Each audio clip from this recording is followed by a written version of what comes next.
Hey guys, today I have a history lesson for you. It's all about protein. So protein powder dates back a lot longer than you would think. It doesn't date back to Joe Weider or Arnold Schwarzenegger or anything like that, or the Olympics or anything.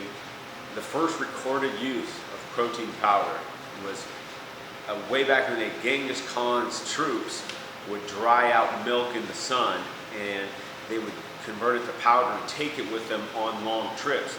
And they said that was actually one of their biggest keys to success because they had strong bones, they had strong teeth, they had muscles. They were much more fit than their counterparts. They said that other people like the Northern Chinese, it was written in the book that they had rotten teeth and they were malnourished because they lived off grain. All the other soldiers were living off grain and they had disease and they weren't healthy. And the Mongols, they were able to not only cook without sending up smoke signal so their enemies couldn't see them, but they were also able to just mix that up, that milk protein, and they drink it up and they keep on the go. They don't give away their position, anything.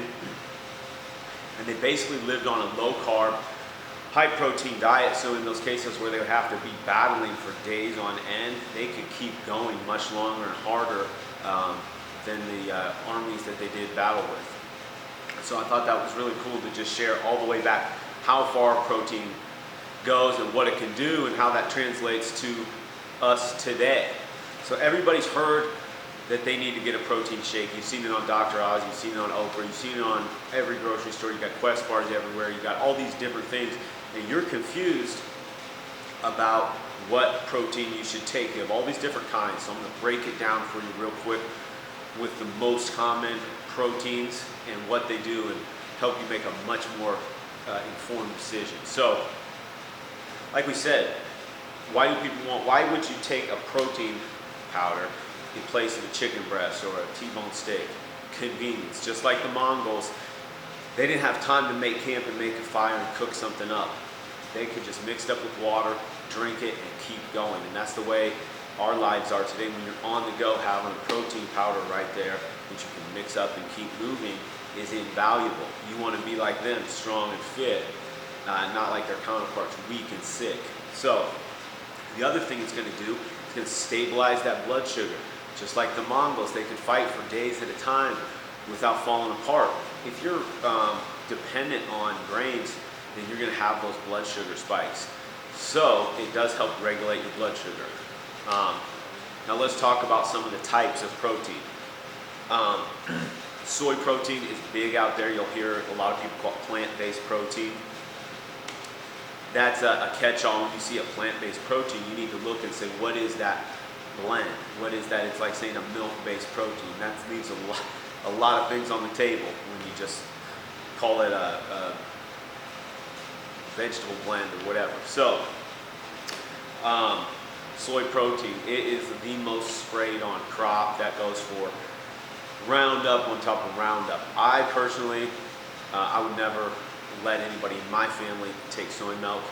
I think it's really, well, I know it's one of the most sprayed on crops. There's been numerous studies linking the chemicals to different diseases and stuff. I'm not going to get too deep into the weeds on that, but I really encourage you to look into that. I know one of the studies, they said with men taking it significantly lowers your testosterone and your sperm count, neither of which can be good. There's a myriad of reasons why soy is not something you want to put in your body. Now, if you want to know more, I really recommend you get the book, The Whole Soy Story by Dr. Kayla Daniels. Okay, so that's a really great book.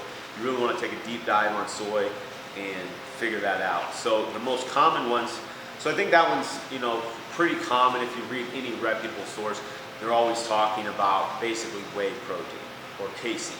Both of those come from milk.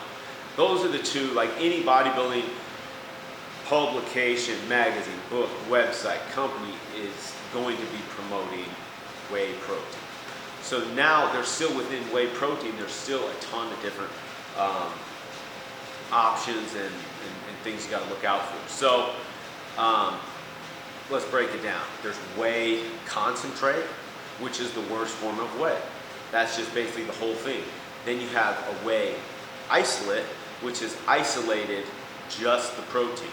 This is the one you want to take if you have problems with lactose, because all of that has been removed in the isolate. And then above that even, you have a hydra isolate, which is the even cleaner. That is like the platinum level, okay? That's your top protein right there.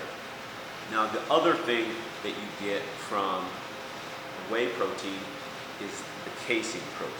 So the casein protein is going to take a lot longer to digest. So it's a good protein as well. You always hear people talking about whey isolate, whey isolate. Whey isolate is great, but the thing with whey isolate is going to digest really quickly, which is really good if you just worked out. But if you're looking for something that's going to keep you full for a longer period of time, casein is a great protein for that. I recommend getting a product that has digestive enzymes built in, because casein is going to have a little bit more of that milk in it. So if you have issues with milk, then get a protein that either has digestive enzymes or get some digestive enzymes. Irwin Naturals has a really good one. They're like 20, 30 bucks, but I just recommend you find a brand that has it in there so you don't have to do that if you have issues with milk. One of the major proteins you can see is egg protein. You all know how good egg is. You can buy all different ways, shapes, and form of egg protein. You can buy liquid eggs. You can get regular eggs and mix them up and do your own thing. You can get powders that are just egg protein, basically, or just dehydrated eggs even, which is another great source, and it's really high branched chain amino acid content. So now you're looking at, okay, we got soy protein. We know we want to stay away from that. We've got whey isolates that are what is optimal immediately following your workout.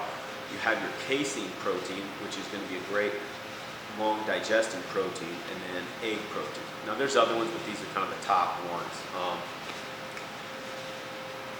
Why are these proteins going to be better than a lot of the plant-based proteins? Is because a full amino acid spectrum. We know how important amino acids are, so some proteins aren't going to contain the same amount of amino acids that a whey protein or a milk-based protein is going to have. So guys, those are really the main different types of proteins that are out there. So hopefully you guys found some value, some education from this. If you did, click that subscribe button. I would greatly appreciate it. It helps us get the word out, spread our message, help more people, and promote some knowledge. So thanks for checking it out, and if you liked it, hey, subscribe, share. I appreciate it.